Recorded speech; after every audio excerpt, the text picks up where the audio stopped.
Bonjour, vous allez bien? Bon, maintenant, on discute sur la matière de théorie cognitivistique dan teori konstruktivistik. Seperti apakah keduanya? Mari kita bahas terlebih dahulu untuk materi teori kognitivistik. Baik, setelah sebelumnya kita sudah mempelajari mengenai materi teori behavioristik dan nativistik. Sekarang kita masuk kepada teori ketiga, yakni kognitivistik. Jika teori behavioristik melibatkan pengalaman untuk menghasilkan atau untuk menciptakan perubahan tingkah laku, sedangkan teori nativistik menyatakan bahwa bakat dihasilkan ketika seseorang itu lahir. Bakat itu sudah muncul dari seseorang itu ketika mereka lahir, ya, ataupun berdasarkan keturunan genetik. Lalu seperti apa teori kognitivistik? Jika kalian bisa membaca pengertiannya sendiri, di sana dikatakan bahwa bagi kognitivisme, belajar merupakan interaksi antara individu dan lingkungan.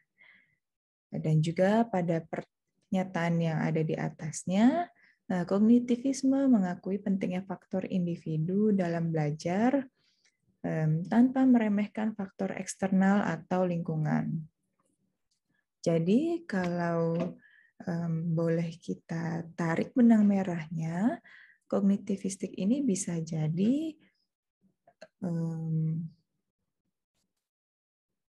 memiliki atau melibatkan aspek-aspek yang ada pada teori behavioristik dan nativistik, di mana kognitivisme ini mengatakan bahwa memang penting sekali seorang individu itu belajar, tetapi juga tidak meremehkan faktor eksternalnya ataupun lingkungannya. Jadi perubahan tingkah laku itu bagi kognitivisme bisa diperoleh dari hasil belajar ataupun pengalaman dan juga lingkungannya, ya.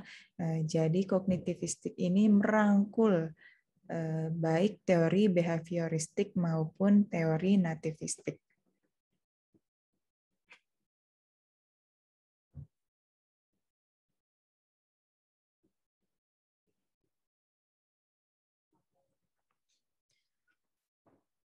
Lalu berikutnya dikatakan suatu pendekatan dalam belajar di mana siswa berinteraksi dengan lingkungannya dengan jalan mengeksplor dan memanipulasi objek, bergulat dengan sejumlah pertanyaan dan kontroversi atau melakukan percobaan. Kesemuanya ini berkaitan dengan kognitif. Tetapi sebelum kita melanjutkan kepada pembahasan yang ada di bagian bawahnya, apakah kalian sendiri paham maksud dari kognitif itu sebenarnya apa?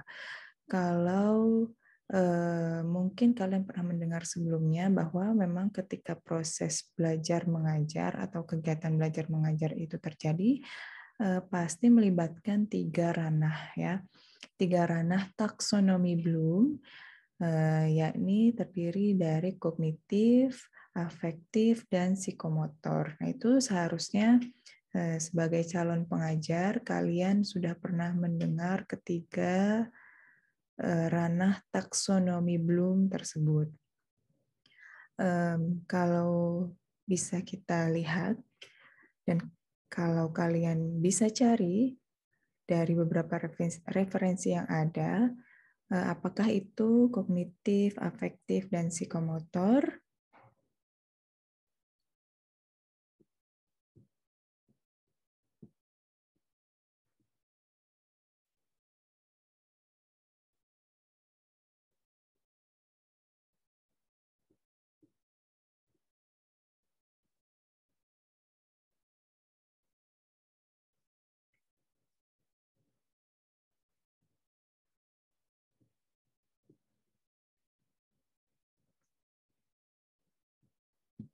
Ya, di sana sudah terlihat terdapat 3 ranah taksonomi Bloom, yaitu kognitif, afektif, dan psikomotor. Kita ambil secara ringkasnya saja ya, di mana yang pertama kali kita harus kenal adalah kognitif, yang sedang kita bahas tentunya pada saat ini juga.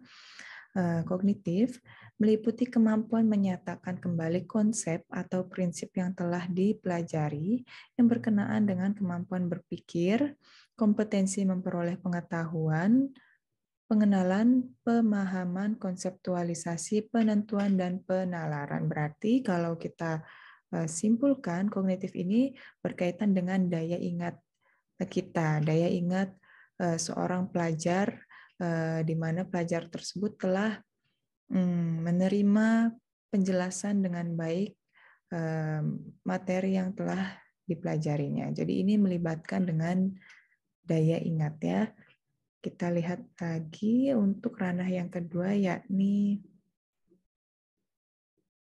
ranah afektif. Adalah ranah yang berhubungan dengan sikap, nilai, perasaan, emosi, serta derajat penerimaan atau penolakan suatu objek dalam kegiatan belajar mengajar. Tanpa perlu kita jabarkan sendiri, sebenarnya sebagai pelajar seumur hidup ya, kita tentu pernah melibatkan emosi ketika menyerap satu pelajaran ya. Terdapat perasaan yang muncul ketika menerima satu pembelajaran tertentu. Nah, inilah yang masuk ke dalam ranah afektif.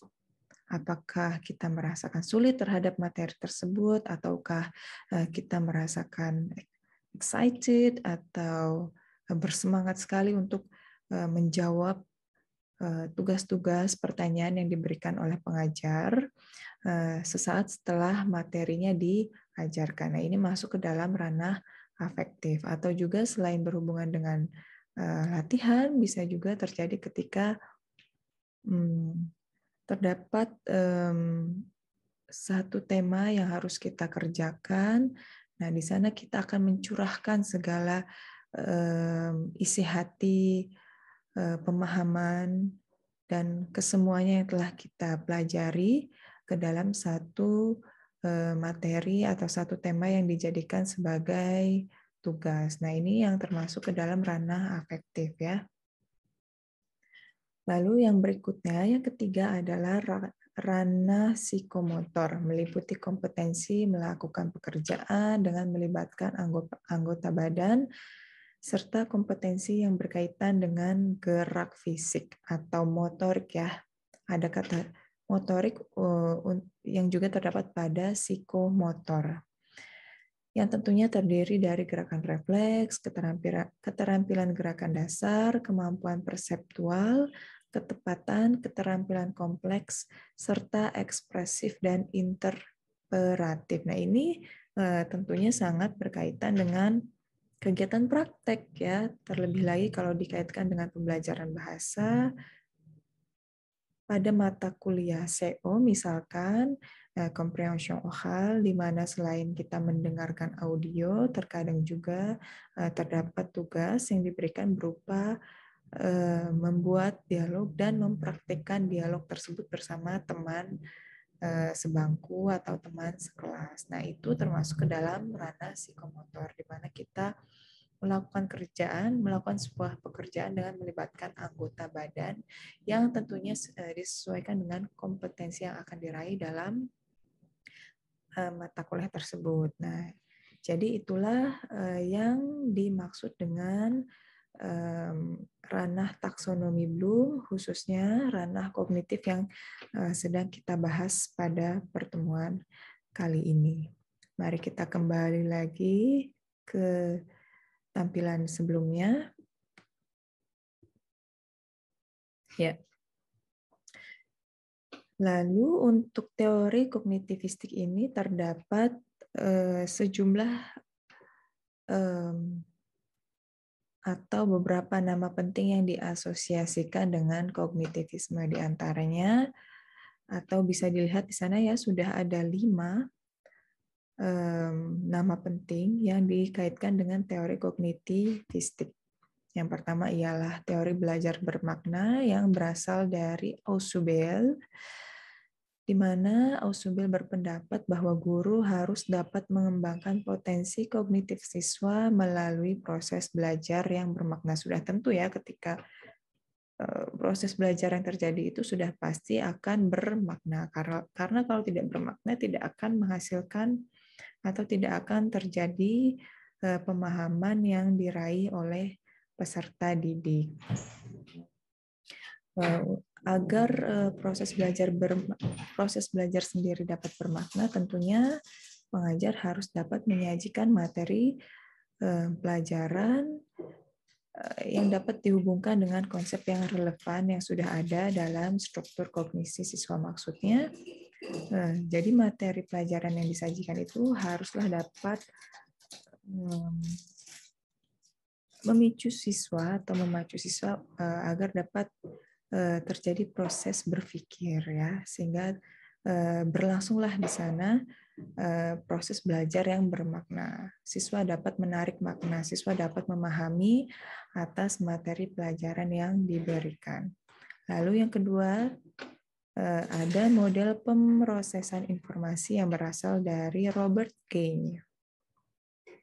Kane berpendapat bahwa proses belajar adalah suatu proses di mana siswa terlibat dalam aktivitas yang memungkinkan mereka memiliki kemampuan yang tidak dimiliki sebelumnya. Sudah tentu seperti itu, karena ketika seseorang belajar tentu akan mengalami perubahan tingkah laku. Nah, ini juga melibatkan aspek yang ditekankan oleh teori behavioristik, di mana behavioristik menekankan bahwa perubahan tingkah laku manusia didasari oleh pengalaman belajarnya. Jadi ini menyinggung aspek yang terdapat di dalam teori behavioristik. Kalau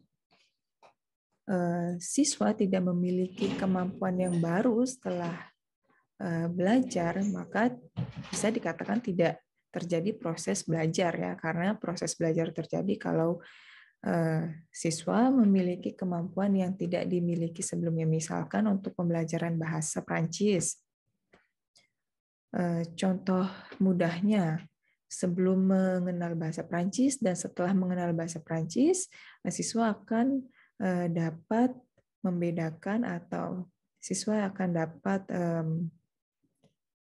memahami penggunaan sapaan dalam bahasa Prancis. Nah, itulah terjadinya pemrosesan informasi pada teori kognitivistik. Jean Piaget, nomor 3, untuk Cognitive Development Model. Teori ini membahas munculnya dan diperolehnya skema-skema tentang bagaimana seseorang mempersepsi lingkungannya dalam tahapan perkembangan. Saat seseorang memperoleh cara baru dalam merepresentasikan informasi secara mental. Jadi ini masuknya ke dalam tahapan perkembangan. Baiklah, kita runut saja ya. Jadi ketika proses belajar mengajar terjadi, sudah pasti di dalamnya akan terdapat proses belajar yang bermakna. Yang bermakna itu maksudnya adalah proses belajar yang dapat dipahami oleh mahasiswa. Dari proses belajar yang dapat dipahami oleh siswa, terjadilah pemrosesan informasi. Siswa dapat memproses informasi, siswa dapat menangkap segala sesuatu hal yang menurutnya baru, segala sesuatu hal yang berkaitan dengan pelajaran yang sedang didiskusikan. Lalu setelah terjadinya proses belajar dan pemrosesan informasi, barulah siswa akan melakukan persepsi, di mana biasanya akan terjadi, baiklah kita ambil contoh saja untuk mata kuliah grammar, ya. Dijelaskanlah materi mengenai passé composé atau materi mengenai konjugasi avoir dan être untuk kala kini, kala présent. Siswa disuruh menghafalkan, lalu mengerjakan latihan. Nah, pada saat mengerjakan latihan inilah terjadi proses pengembangan atau tahapan perkembangan, karena setelah menghafalkan konjugasi itu, siswa atau mahasiswa diharuskan menyesuaikan konjugasi itu dengan sujet, pronom yang ada ya. Jadi mahasiswa harus menyesuaikan konjugasi untuk sujet.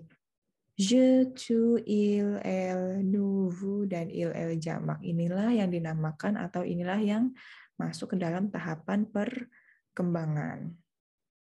Jadi siswa harus merepresentasikan informasi secara mental ya. Siswa harus menelaah, siswa harus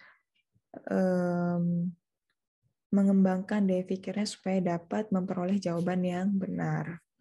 Lalu yang keempat adalah teori belajar kognitif gain. Nah, ini kembali lagi ya, bukan kembali lagi, kita bertemu lagi dengan Robert Gain. Selain model pemrosesan informasi, ternyata Gain juga mengemukakan bahwa teori belajar kognitif ini dibagi menjadi beberapa komponen penting, yaitu fase-fase pembelajaran, kategori utama, kapabilitas atau kemampuan manusia atau outcomes, hasil belajar yang diperoleh seperti apa ya. Dan yang ketiga, kondisi atau tipe pembelajaran, lalu kejadian-kejadian instruksional. Ini sebenarnya sama seperti halnya teori belajar bermakna, model pemrosesan informasi, dan sampai ke tahap perkembangan ya. Jadi pada teori belajar kognitif gain ini terdapat fase pembelajaran. Fase pembelajaran itu proses pembelajarannya seperti apa. Lalu yang kedua, kemampuan yang dihasilkan itu seperti apa dari hasil pembelajaran tersebut. Lalu kondisi atau tipe pembelajaran. Nah, kondisi atau tipe pembelajaran ini kan sebenarnya mempengaruhi hasil yang diperoleh ketika selesai mempelajari sesuatu. Jika kondisinya memungkinkan atau jika kondisinya mendukung, contohlah sekarang ini kan kita kondisinya atau tipe pembelajarannya ini kan daring. Memang diakui dengan pembelajaran daring ini sedikit sulit berterima ya, sedikit sulit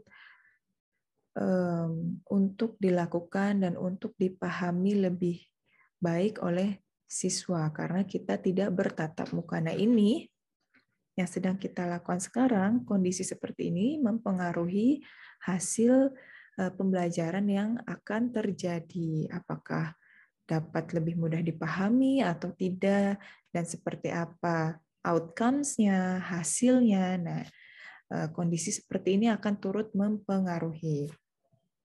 Lalu yang keempat, kejadian-kejadian instruksional.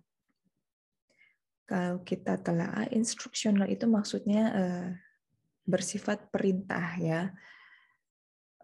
Kejadian-kejadian sekitar lah, misalkan ya kita ambil setelah melihat fase pembelajarannya, setelah mengetahui outcomes-nya yang dihubungkan dengan kondisi atau tipe pembelajarannya, maka sebenarnya yang dapat dilakukan oleh pengajar agar proses pembelajaran itu menghasilkan sesuatu, diberilah kejadian-kejadian yang instruksional, bisa berupa latihan atau pekerjaan rumah yang berkaitan dengan tema tertentu. Nah, ini sudah sering kita temui ya dalam pembelajaran bahasa Prancis.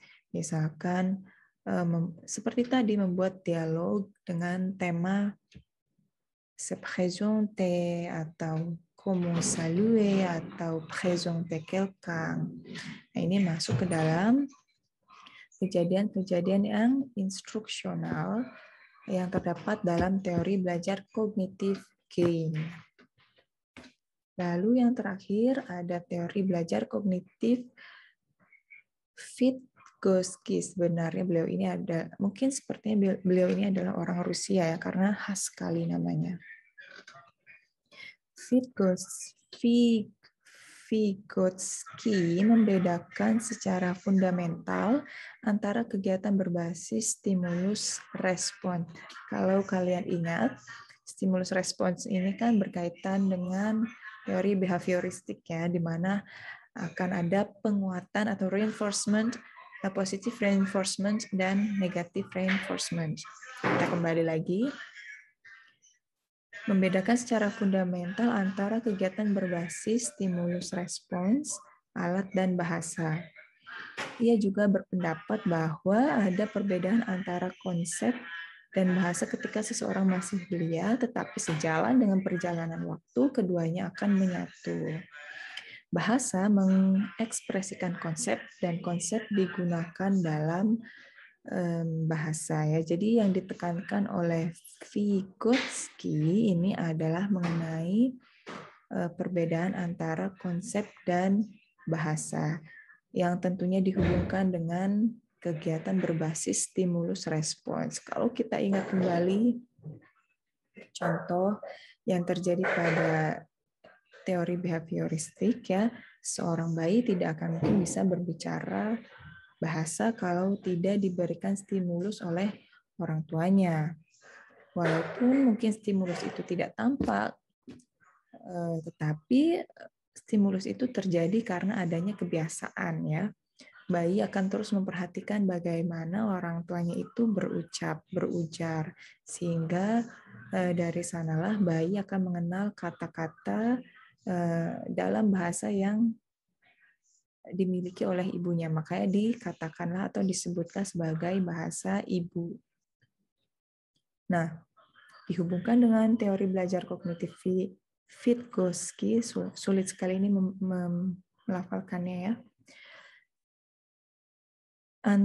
Antara konsep dan bahasa ketika seseorang masih belia, tetapi sejalan dengan perjalanan waktu, keduanya akan menyatu.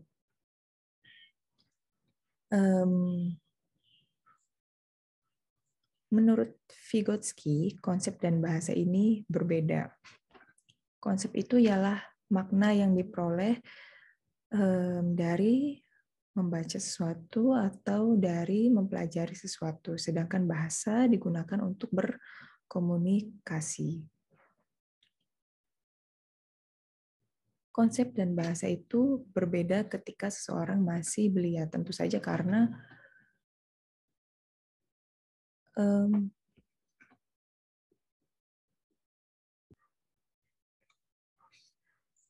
karena ketika kita bayi, kita tentu akan menangkap ujaran-ujaran yang diucapkan oleh ibu atau orang tua dan lingkungan sekitar. Tetapi tangkapan tersebut berupa konsep tidak akan bisa kita nyatakan sesuai dengan yang kita tangkap.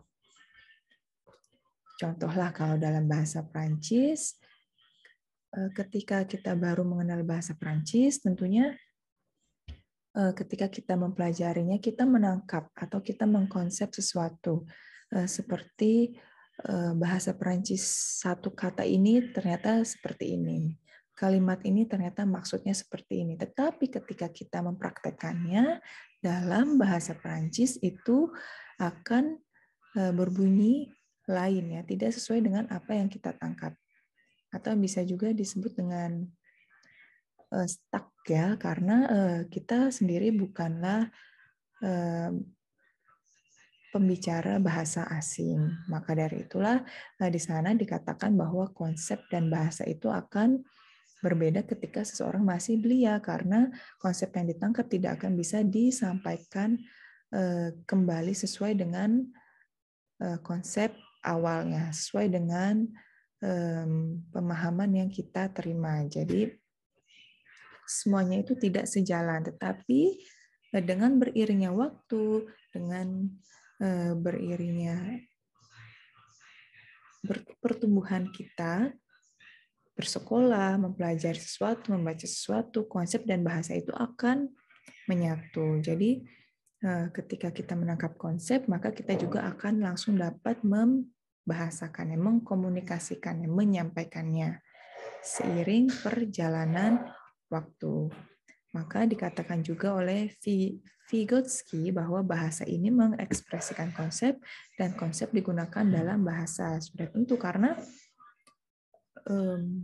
ketika kita berbahasa, ketika kita berkomunikasi itu melibatkan makna, melibatkan konsep sesuatu. Kita bergibah, kita mengobrol, itu kan ada konsepnya. Dan konsep ini disampaikan ulang dengan menggunakan bahasa. Ya, jadi seperti itu. Nama-nama penting yang diasosiasikan dengan teori belajar kognitivisme. Berikutnya adalah teori konstruktivistik.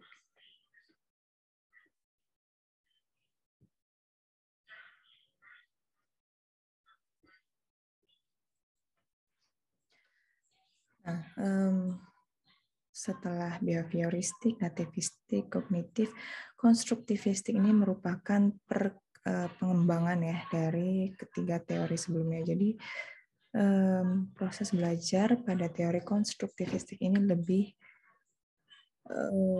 detail ya, lebih berkembang dibandingkan ketiga teori sebelumnya. Bisa dilihat di sana, konstruktivisme adalah sebuah gerakan besar yang memiliki posisi filosofi sebagai strategi pendidikan. Maksudnya adalah kurikulum yang sedang kita pakai hari ini atau bahkan mungkin pembelajaran yang sedang kita jalankan hari ini merupakan bagian dari strategi pendidikan yang sedang berlangsung, yang sedang berlaku di Indonesia dan yang merupakan bagian dari teori konstruktivistik ya. Konstruktivisme sangat berpengaruh di bidang pendidikan dan memunculkan metode dan strategi mengajar baru yang dimana sebenarnya teori ini muncul dari teori belajarnya Piaget, seorang tokoh Frankofon ya, berasal dari Prancis. Kalau mau diperhatikan dan seksama, konstruktivisme bisa dikaitkan atau berasal dari kata dasar konstruksi, membangun, bangunan ya, tapi bukan bangunan toko bangunan atau membangun suatu gedung ya, bukan. Yang kita ambil adalah konsepnya ya. Maksud dari teori belajar konstruktivisme ini adalah berkaitan dengan perkembangan kognitif yang menyarankan bahwa anak-anak tumbuh melalui beberapa tingkatan yang berbeda dalam perkembangan kognitif dari bayi ya. Maksudnya di sana adalah dari bayi sampai dewasa. Jadi sudah tentu ya perkembangan kognitif yang kita alami dari ketika kecil, dari bayi sampai dewasa itu kan berbeda, mengalami perkembangan bukan kemunduran.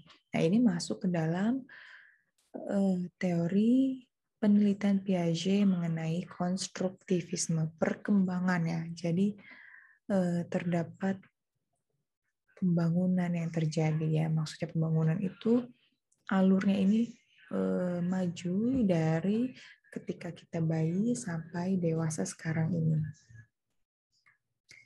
Lalu sebenarnya yang ditekankan oleh Piaget melalui teori konstruktivisme ini adalah bahwa pada dasarnya individu ini sejak kecil sudah memiliki kemampuan untuk mengkonstruksi pengetahuannya sendiri, membangun pengetahuannya sendiri tanpa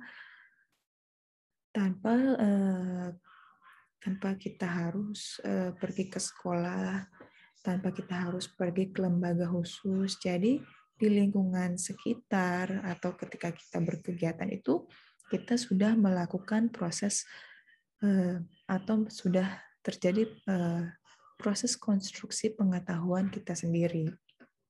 Contohnya pada saat ini, ketika kalian melihat video ini, atau bahkan mungkin ketika kalian melihat sedang menonton video lainnya, film kah atau drama Korea yang paling mudah ya kita jadikan contoh, di sana ada proses konstruksi pengetahuan yang terjadi di mana dengan sendirinya kita akan mencerna bahwa terdapat kosakata bahasa Korea yang dengan mudahnya kita bisa pahami, mulai dari hitungan angka ataupun sapaan yang mudah dilakukan sehari-hari. Nah, itu terjadi proses konstruksi.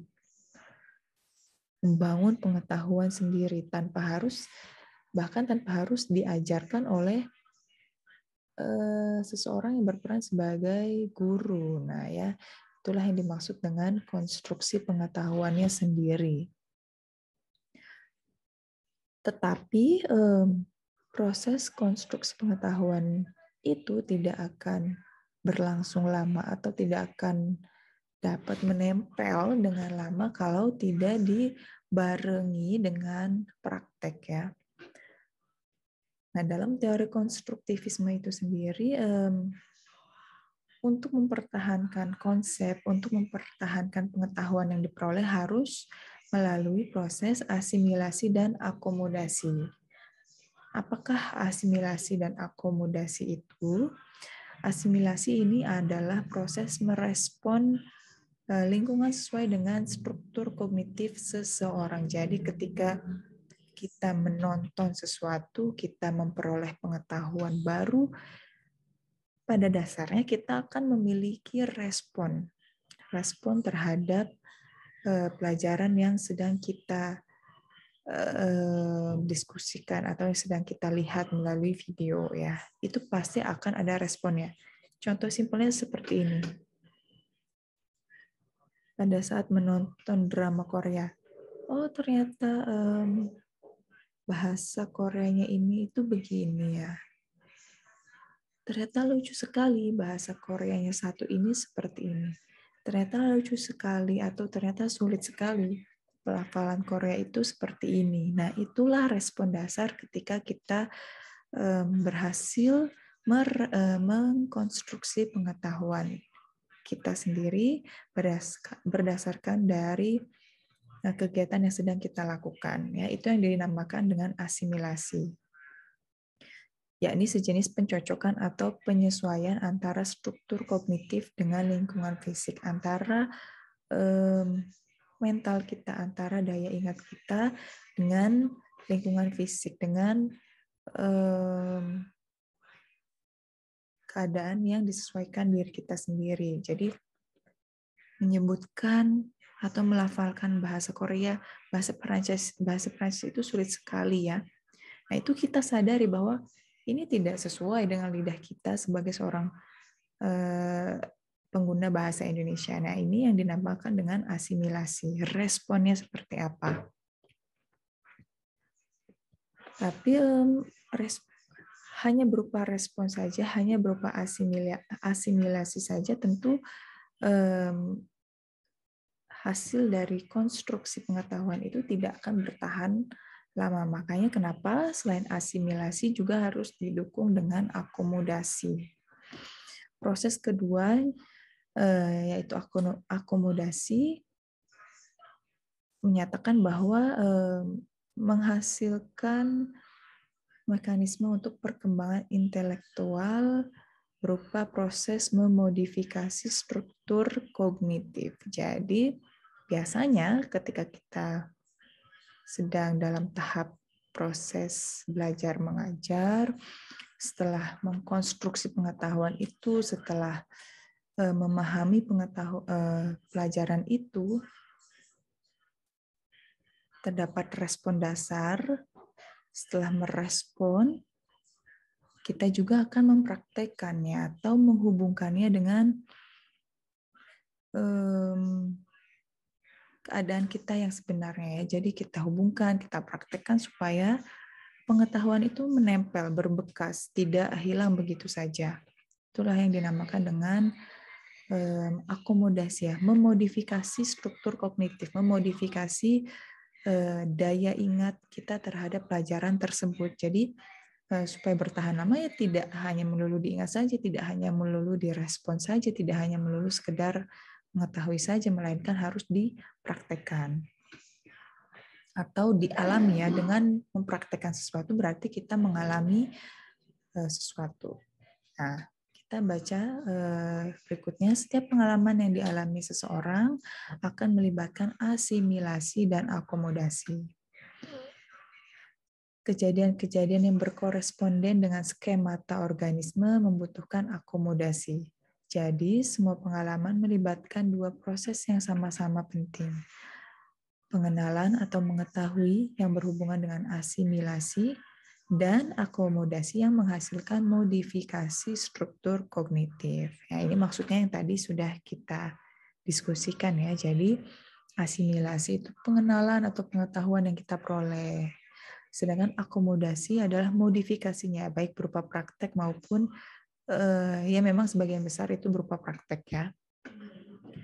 Modifikasi ini dapat disamakan dengan proses belajar. Dengan kata lain, kita merespon dunia berdasarkan pengalaman yang kita alami sebelumnya. Aspek unik dari pengalaman ini menyebabkan perubahan dalam struktur kognitif. Akomodasi karenanya menyediakan sarana utama bagi perkembangan intelektual. Ya, jadi ketika kita berhasil mempraktekkan pelajaran tersebut, maka akan menempel dan berbekas dan menjadi pengalaman bagi kita. Tentunya ini mengubah atau memodifikasi dari daya ingat yang sudah kita peroleh. Kalau dalam bahasa pembelajaran bahasa Prancis kan, dari yang sebelumnya kita tidak paham kosakata bahasa Prancis, dari yang sebelumnya kita tidak paham bagaimana mengucapkan salam, memperkenalkan diri, memperkenalkan orang lain, atau berkalimat dalam bahasa Prancis, kita menjadi bisa setelah memodifikasi daya ingat tersebut, setelah memodifikasi pengetahuan yang kita peroleh mengenai bahasa Prancis tersebut. Nah, ya ini yang dimaksud dengan proses asimilasi dan akomodasi dalam teori konstruktivisme. Berikutnya menurut Paul Suparno, selain Piaget juga Paul Suparno menyatakan atau berpendapat mengenai konstruktivisme. Model pembelajaran yang dianggap tepat menurut teori konstruktivisme adalah model pembelajaran yang demokratis dan dialogis. Artinya, pembelajarannya ini harus memberikan ruang kebebasan kepada siswa untuk melakukan kritik, mengungkapkan ide atau gagasannya, dan guru tidak boleh menjadi seorang yang diktator. Artinya, guru jangan sampai berperan sebagai seorang yang menakutkan sehingga siswa ini takut mengungkapkan pendapatnya, atau siswa bahkan tidak pede ya, tidak pede mengungkapkan pendapatnya, tidak pede untuk mempraktekkan bahasa Prancisnya ya. Jadi model yang ideal dalam teori konstruktivisme itu adalah yang seperti tadi, harus demokratis, artinya menciptakan lingkungan di mana siswa itu pede mengungkapkan pendapat, dan dialogis, artinya bahwa guru tidak otoriter, tidak diktator, dan dapat menjadi seseorang yang diajak untuk berdialog, seseorang yang dapat diajak untuk bertukar pikiran, sharing ya. Lalu berikutnya teori konstruktivisme ini menyatakan juga bahwa belajar adalah proses untuk membangun pengetahuan melalui pengalaman nyata dari lapangan. Itu tadi praktek ya. Segala yang identik dengan konstruktivisme itu adalah yang berkaitan dengan praktek, pengalaman nyata. Sama halnya nanti ketika kalian masuk ke dalam semester KKN atau PPL, itu kan pengalaman nyata yang akan kalian peroleh mengenai belajar mengajar. Setelah sekian semester kalian memahami teori belajar, teori mengajar itu seperti apa, lalu kalian praktekkan. Nah, itu masuk ke dalam teori konstruktivisme. Teori konstruktivisme juga membawa implikasi dalam pembelajaran yang harus bersifat kolektif atau kelompok, karena memang ketika kita belajar individual, artinya tidak ditemani atau belajar perseorangan, itu kan kita tidak menerima feedback ya, kita tidak menerima saran dan kritik, juga tidak memiliki teman sharing. Bahwasanya memang pengetahuan itu akan lebih kaya kalau kita saling sharing, saling bertukar informasi. Nah, itu akan menjadikan kita memiliki pengetahuan yang lain ya, tidak melalui monoton ya, tidak hanya satu arah pengetahuan yang diterima itu. Jadi, walaupun tidak memiliki teman, setidaknya kita harus rajin menggali informasi dari berbagai sumber. dari berbagai referensi supaya teori konstruktivisme itu terjadi. Artinya tidak hanya satu informasi yang kita terima. Karena kalau kita belajar secara kelompok ya, akan terjadi hubungan antar sesama manusia atau terjadi situasi sosial di mana kita ini saling berhubungan, ya saling bertukar informasi, terdapat tata hubungan, tata tingkah laku dan sikap di antara sesama manusia, dan dari sana juga kita dapat menyesuaikan diri, beradaptasi dengan lingkungan sekitar. Kita juga dapat memiliki rasa toleransi. Ini bisa dikaitkan juga dengan kewarganegaraan ya, PPKN, atau mungkin pelajaran zaman sekarang ini namanya wawasan kebangsaan mungkin ya. Nah, itu. Jadi memang teori konstruktivisme ini akan lebih baik diterapkan dalam pembelajaran yang bersifat kolektif atau kelompok, di mana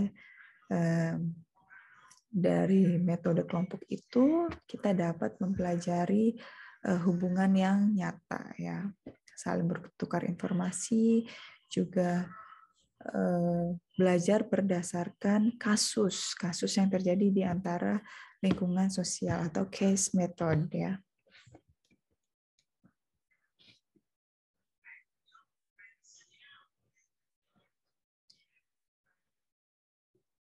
Penjelasan mengenai teori konstruktivisme itu sangat panjang. Maka kita ambil yang ringkasnya saja, yang cukup menjelaskan ke semua pembahasan yang ada di buku ya.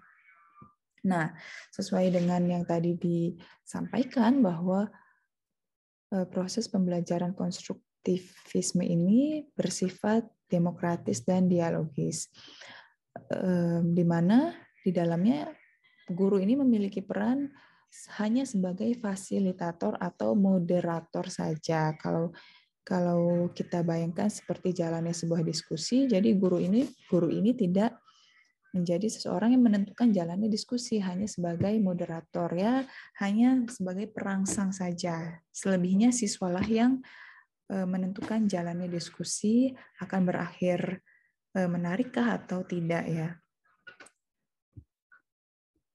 Sebagai seorang fasilitator atau moderator, guru perlu memahami berbagai jenis media dan sumber belajar beserta fungsi masing-masing media tersebut. Salah satu yang saya lakukan ini, saya harus beradaptasi sebagai seorang guru dengan perkembangan teknologi yang ada supaya dapat menyamai atau bahkan mengenalkan kepada peserta didiknya bahwa ini loh, ada perkembangan teknologi yang baru yang dapat memfasilitasi kita untuk belajar secara daring. Karena kalau kita melakukan Zoom, video konferensi, secara terus-menerus selama 1 semester itu kan cukup membosankan dan cukup menyita segala sesuatu yang berhubungan dengan material ya, baik kuota, biaya, dan sebagainya. Maka dari itu, saya hanya cukup membuat video pembelajaran saja untuk bisa kalian tonton di rumah, di mana saja ketika kalian senggang ya. Lalu yang kedua, guru perlu mempunyai keterampilan dalam merancang suatu media, sudah pastinya ya. Contoh dasarnya adalah PowerPoint. Ini tidak saya buat PowerPoint-nya, kenapa? Karena banyak sekali informasi yang harus kita serap dari bahan ajar yang ada ini, dan karena terlalu banyak itu, dan saya berpendapat bahwa kalau saya buat PowerPoint akan banyak yang saya buang, jadi saya pertontonkan saja bahan ajar yang bisa kalian unduh sebelumnya di Sikadu. Guru dituntut untuk mampu mengorganisasikan berbagai jenis media serta dapat memanfaatkan berbagai sumber belajar. Ini sudah pasti ya. Guru dituntut agar mempunyai kemampuan dalam berkomunikasi dan berinteraksi dengan siswa. Sudah pasti juga, karena kalau guru tidak mampu atau tidak memiliki kemampuan berkomunikasi, maka tidak akan ada interaksi ya. Walaupun ini yang terjadi adalah satu arah, karena saya karena saya mengajar dengan metode video pembelajaran, tetapi ketika kalian menonton ini tentu akan terjadi proses konstruktivisme pengetahuan ya, sesuai dengan teori konstruktivisme yang kita pelajari. Dan dari hasil proses itu akan terjadi diskusi melalui media sosial yang kita gunakan. Jadi tidak melalui harus bertatap muka ya. Karena dari setiap proses belajar itu akan terjadi proses diskusi. Ataupun guru juga bisa membuat satu latihan, satu kuis untuk mengetahui sejauh mana ketercapaian pembelajar ya.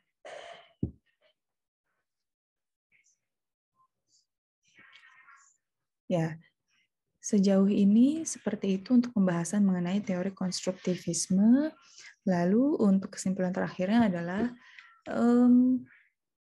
dari proses belajar mengajar, pemerolehan informasi berdasarkan kemampuan mengkonstruksi pengetahuannya sendiri oleh siswa, terakhir akan ada evaluasi. Evaluasi ini adalah bentuk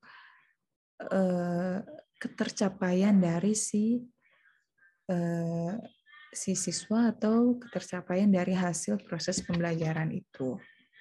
Nah, untuk bentuk evaluasi dari konstruktivistik ini diarahkan pada tugas-tugas otentik. Contohnya yang melibatkan tingkat penemuan, sintesis, yang dikaitkan dengan pengalaman siswa, sehingga siswa ini dapat memunculkan berbagai perspektif yang berkaitan dengan pengetahuannya. Kembali lagi, ini pasti akan berhubungan dengan praktik ya.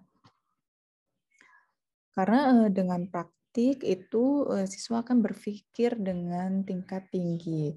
Contohnya saja ketika kita membuat dialog dalam bahasa Perancis, walaupun ada contohnya, tetapi kita harus membuat dengan bentuk yang lain, tidak plek-ketiplek, tidak copy-paste sesuai dengan contohnya, harus disesuaikan dengan lingkungan sekitar. Nah, itu kan membutuhkan pikiran yang tinggi.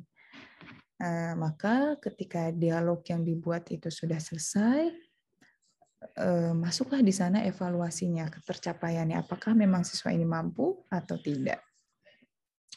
Baiklah, cukup sekian untuk pembahasan mengenai dua teori berikutnya, yakni kognitivistik dan konstruktivistik. Silakan disimak baik-baik. Lalu berikutnya akan ada latihan untuk mendukung sejauh mana ketercapaian, sejauh mana kalian memahami materi pembelajaran pada hari ini. Bon, à la semaine prochaine. Merci beaucoup.